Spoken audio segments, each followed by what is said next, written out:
The real estate market is experiencing a slowdown as we speak, and in this video I'm going to show you the data and also give you some advice if you're planning to buy or sell a home in the next 6 months.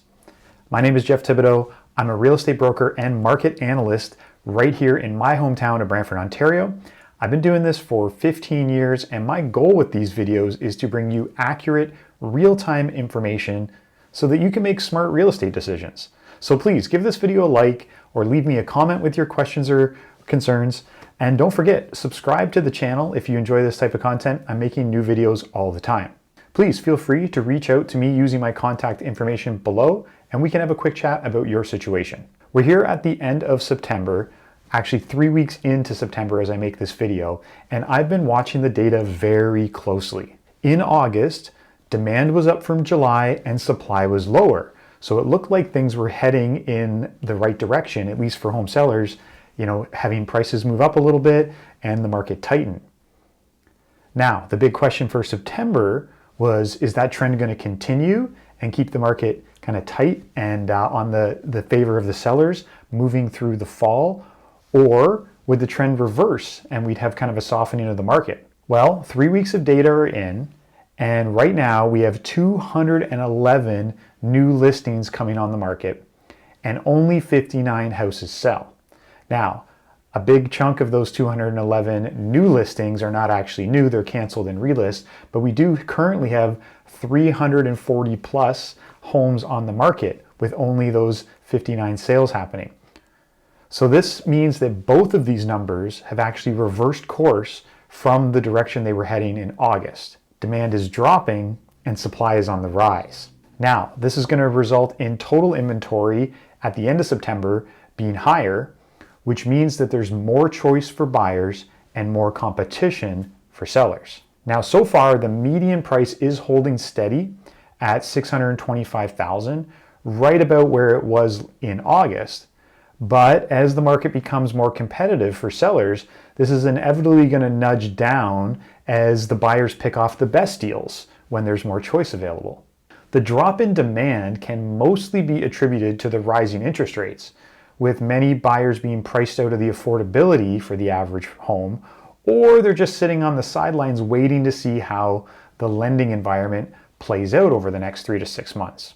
The increase on the supply side can be attributed to a combination of the natural September little rush of listings coming on the market that happens every year, but also there may be a group of sellers there deciding to get out ahead of potentially their renewal or their increased cost of living they've already experienced on their variable rate mortgage and decided to get their home sold before the winter months.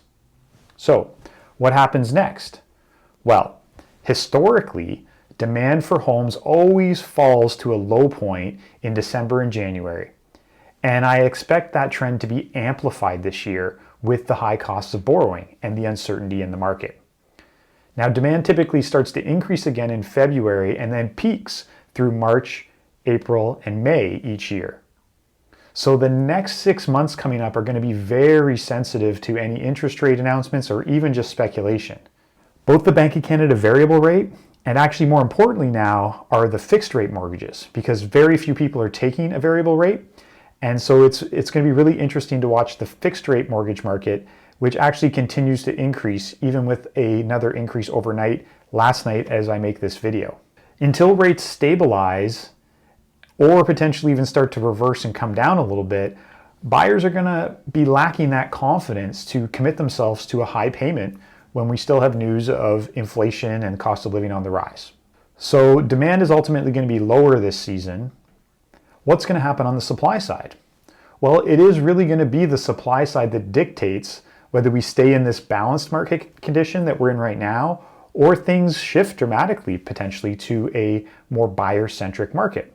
So far, the median sale price, the time to sell a home, and even the strength of offers is kind of holding on, because still, even though our inventory is rising, it's still pretty low historically for our city. And we're still seeing that Brantford is an affordable community for people from outside of Brantford to move into.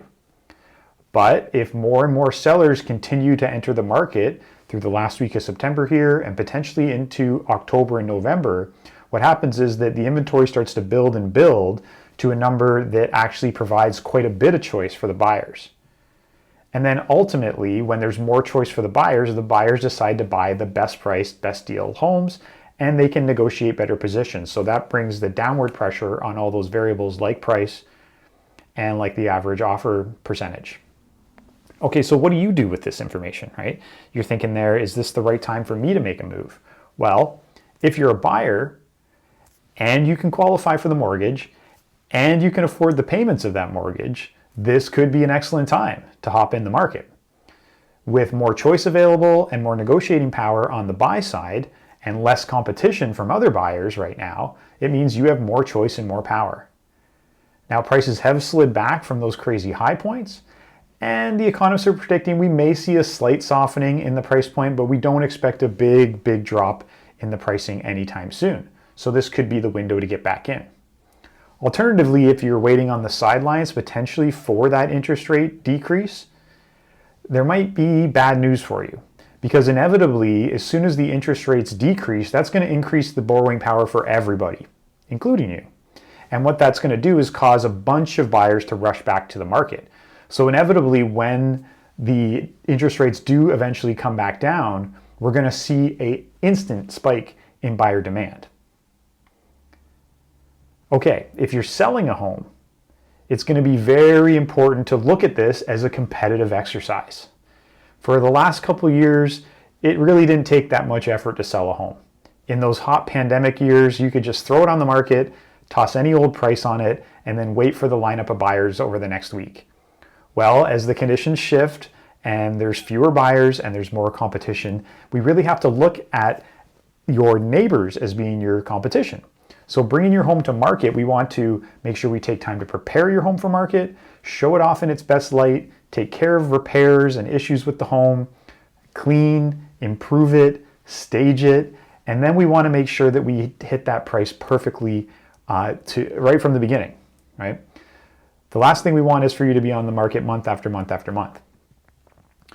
So now more than ever, a strategic plan to bring your home to market is the key to the winning. It's not just let's rush, throw a sign in and see what happens and then change course later. Want to sit down and really make a plan that's driven by data and driven by exactly what's going on in your neighborhood with the other homes for sale. Now, of course, if you're both buying and selling, if you already own a home and you're moving into another one, either moving up into a bigger home, moving down into a smaller home, or moving from one city to another for whatever reason, you've got the opportunity to do 2 transactions. And so the key thing to realize if you're doing 2 transactions is that you're buying and selling in basically the same market.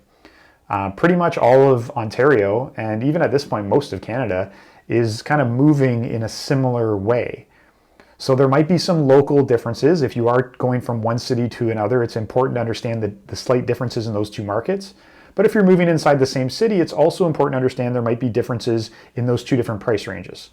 For example, the lower priced, more affordable homes are still moving a lot more aggressively right now in our town of Brantford, while the higher priced homes in the more luxury segment, you can negotiate quite a deal.